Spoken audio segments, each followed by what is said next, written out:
up the next story that I want to talk about.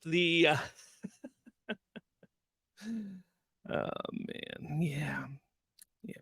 So Rachel Ziegler, she was really last seen in Shazam: Fury of the Gods. She's going to be seen next in um, what is he saying, Triton?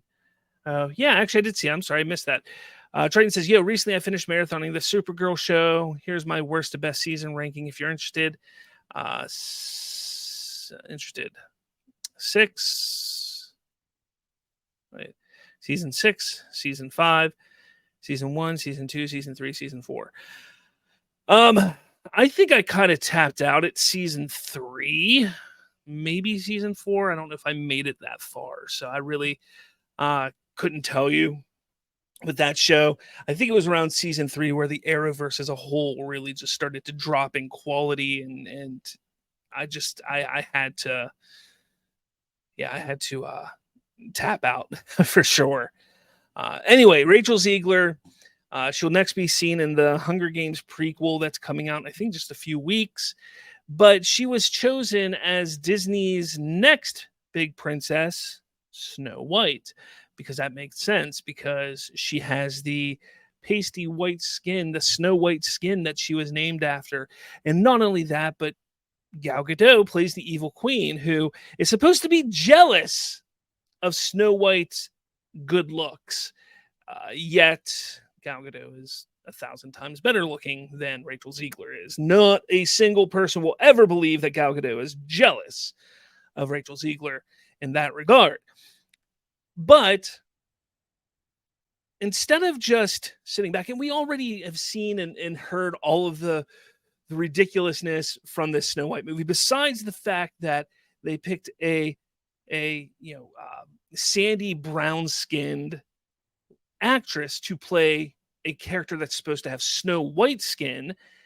They then do away with the dwarves and they bring in 6 full-grown adults and 1 dwarf. And not only that, but add women to them and call them the magical creatures now, essentially making it a completely different story in every facet of the imagination. And instead of just saying, oh, we're going to make a new story, a new movie, a new princess, they're taking an old, beloved franchise and putting their own spin on it. And the backlash has been absolutely insane. But that's not where Rachel Ziegler comes in. She comes in during these strikes to sit there and say, one of the most ridiculous thing is while the strikes are going on, I'm in this Snow White outfit for X amount of hours a day. I need to be paid for every hour that the movie is streamed. And that's the kind of stuff that just needs to stop. She thinks that she's being smart, but she's not. But she doesn't stop there. She then makes herself look even more like a fool when she starts to talk about Snow White. And she says, I only watched it once before getting the role. It's sad to me. Out of millions of women who love the character, care about the story, and yet this is who we get. But yeah, she's only watched it once. Sorry, I'm just reading this tweet. She goes on to say that it frightened her, which is ridiculous, but that it doesn't hold up, that they had to change the story. Let me see if I can find it here. I don't think the audio's on. She talks about how the prince stalks Snow White. And she talks about how it's a different approach and how it's all about women empowering. So when you get down to it, she has turned first off, this interview was from D23 Expo. This was before the writers and actors strike. But she is, in just like the span of like 3 interviews, has completely made people dislike her in any way possible, and has completely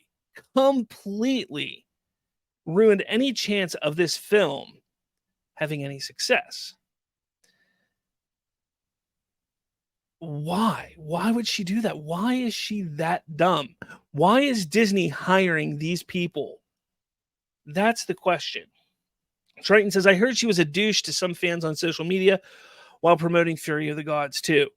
And that's a real shame because she's gotten a real big opportunity over the last few years. If I'm not mistaken, she was the actress in Spielberg's West Side Story, which was a fantastically reviewed film. She had a chance in a superhero movie, which is kind of a big thing nowadays.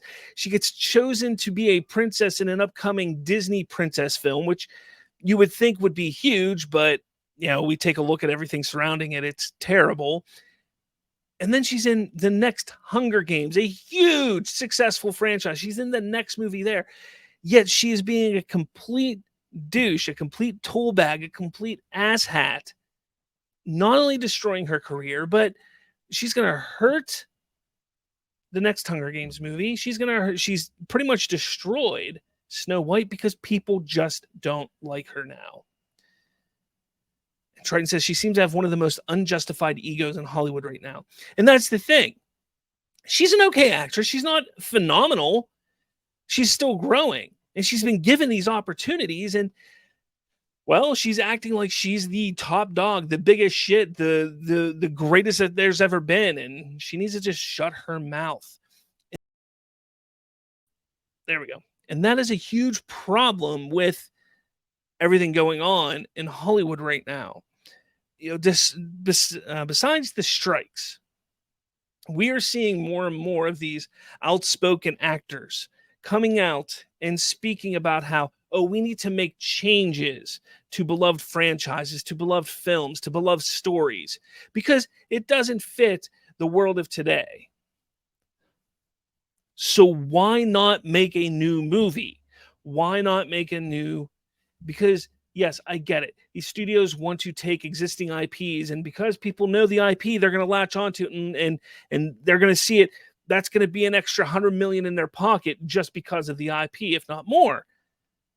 But when you start to fundamentally change every aspect of the story, when does it become a completely different story?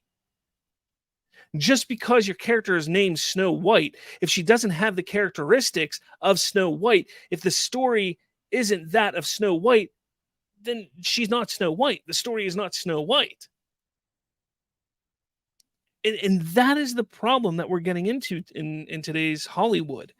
And I think that, I sit there and I look at the strike going on right now, and the writers, they want all this money. They want so much more money.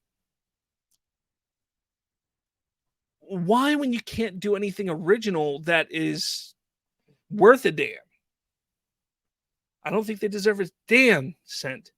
Don't forget, these are the same writers who, came up with the line, somehow Palpatine returned. It's terrible.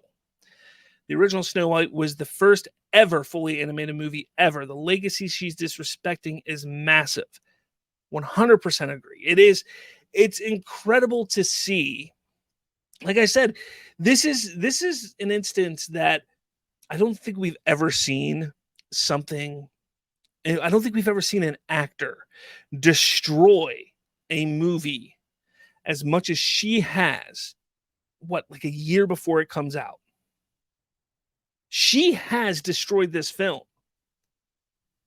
I don't think any amount of marketing can save it. The Little Mermaid made, I think, just under $500 million. And that was a pretty divisive film, being that they cast a black woman and as Ariel, a bunch of other things too. But that was a big divisive thing. And here we sit with this whole thing going on. You think this movie's going to make 500 million? You think this movie's going to make 200 million? It's incredible. I don't think we've ever seen anything like this before. It's nuts.